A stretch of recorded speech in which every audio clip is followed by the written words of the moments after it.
Alright guys, welcome back to another video, and obviously I don't have any predictions or whatnot, but I thought I'd share this with you. Something that I just worked on for the last half an hour, you can say.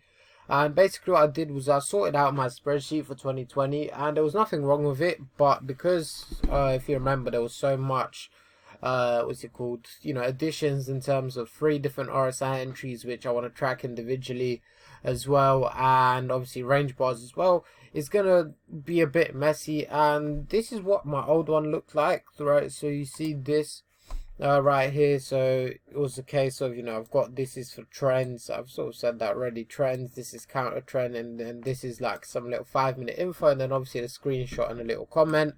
But you think about it, if you add on the RSI violation entry, RSI strength, RSI shift in momentum, range bars, I'm gonna have to, when I start logging in data, I'm gonna be scrolling and scrolling and scrolling forever, right? So what I've done, right, is I basically split in. So this is my live trades. This is just, there's no information here aside from what did I grade the trade, what, why, what happened after, and the important bit, which is, you can say, the entry price, stop targets, and the closing price, and all of that stuff, right? And then obviously here's the pips. So quite simple, very, this is my live trading. Now what I've done also is I'll go into trend trades, right? And now basically the way I'll do it is I'll type in the trade in here, and then I'll just copy and paste this onto, you can say, this. I think there is some sort of way to basically, as soon as you start typing, let's say here, right, blah blah blah, it comes up, where it's, okay, there you go. All right, oh, it's got a date log. As soon as you start typing up here, maybe there is a way that it starts, typing it in here. There is a way, probably. I just can't bother to find it, and I'm not too interested, to be honest. It doesn't really make a difference to me. So what I'll do is I'll track the trades here if it's a trending trade, and then I've got all the data, right? So now I know all of this applies to the trends. RSI violation, again, whichever entry it is. Maybe it's a 5-minute entry, and then obviously, again, I'm just going to copy and paste all of these.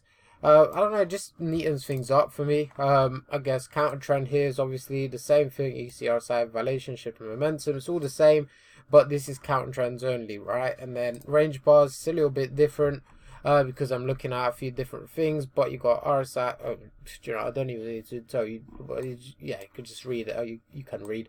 So again, here's the screenshot, is everything, and again, all of it, that the only thing that matters realistically is this, right? The target price, close date, and all of that thing. So you just copy and paste it, and then this is going to be like the complete total everything, right? So yeah, I don't know, I just thought I might do this quick little video. What I'm also gonna do is I'm gonna do this, right? So this is my 2018, well, 2019, sorry, 2019 data. Rather than deleting it, because I just want to keep track of everything, I'm just gonna hide it.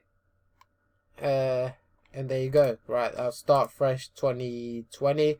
And so, let's say I take one on the 7th of January, I'll just do 7/1/20. Well, that's gonna take getting used to.